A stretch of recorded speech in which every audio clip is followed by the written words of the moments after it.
Now that you guys have filled out the Cotton Kingdom with the cotton gin and the effect on the South through the video, we are going to go through information on the Missouri Compromise.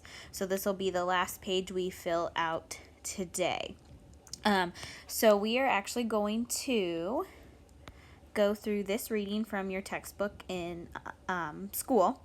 So you don't need to download this. What I'm going to do is I'm going to read through this and I'm going to highlight in 3 different colors the 3 sections, 1, 2, and 3 that you need to fill in your notebook.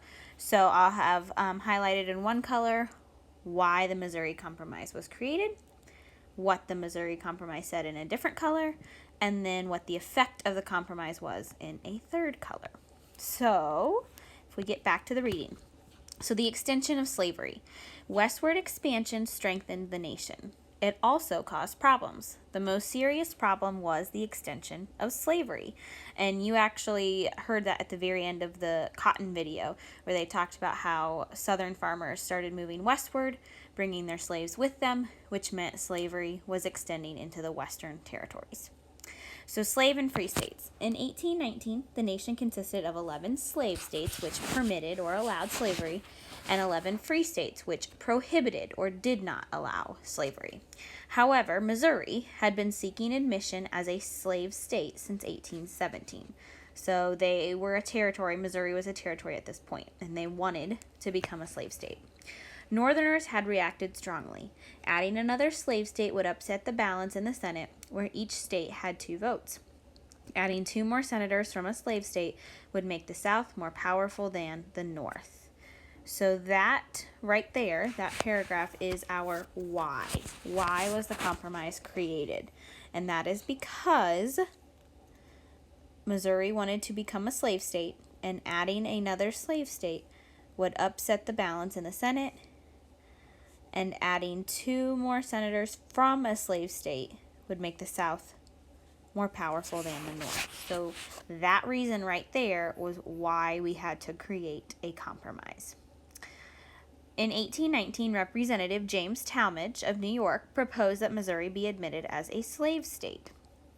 However, once it was admitted, no more slaves could be brought into the state. So this congressman said, okay, let's make Missouri a slave state, but you cannot, after that, bring any slaves into the state. So anyone who moved into Missouri after it became a state could not bring slaves. The bill passed the House of Representatives, but it failed in the Senate. Southern senators feared that slavery itself and the South's economic well-being was being threatened. So Southern senators voted against it. They thought the way that the South made money through slavery and cotton and all of that was being threatened. So they voted it down. Okay, and if you guys need to pause the video to fill in what we've highlighted in your notebook, you guys can do that. So the Missouri Compromise. In the next session of Congress, Maine applied for admission to the Union. Unlike Missouri, Maine prohibited or did not allow slavery. The admission of both a free state and a slave state would maintain the balance in the Senate. In 1820, Senator Henry Clay persuaded Congress to adopt the Missouri Compromise. It permitted or allowed Maine to be admitted to the Union as a free state and Missouri to be admitted as a slave state.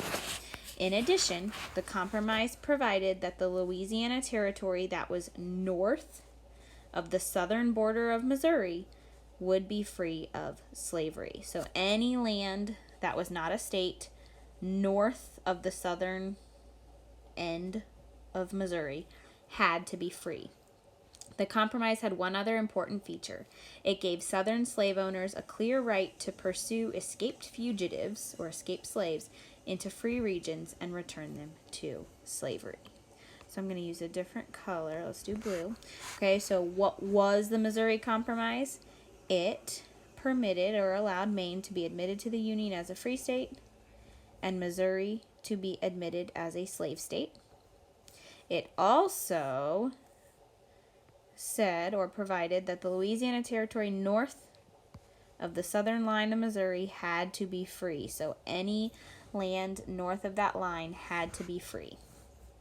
And then lastly, it allowed Southern slave owners a right to pursue or go after escaped slaves into free regions and return them. So basically, it allowed slave owners that if they had escaped slaves, they could go after them, capture them, even if it was in free territory, and bring them back. So these, you guys can use like 3 bullet points to put that into what was the Missouri Compromise. And again, if you need to pause this to write those down, you can.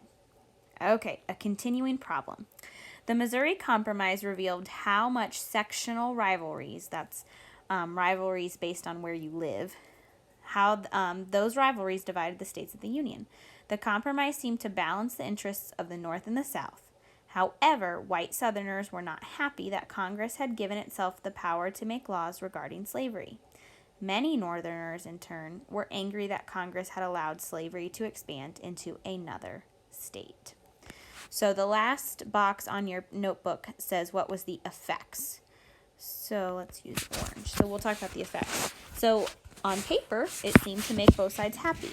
However, one effect was that white Southerners were not happy that Congress allowed itself to make laws regarding slavery.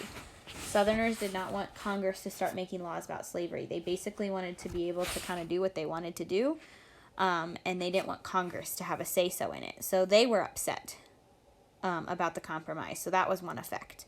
Another effect was that Northerners were also angry, but they were angry that Congress had allowed slavery to expand into another state. So these two things together, the Southerner side and the Northerner side, would start to lead to tension, more so, between the North and the South. So these two things, these can be 2 bullet points, they show the effect of the compromise itself. So go ahead and add those into your notebook.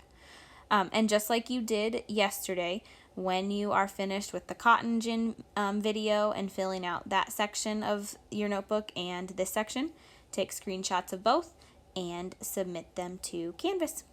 If you guys have any questions, send me a Canvas message or an email and I'll get back to you, and I hope you guys have a good day.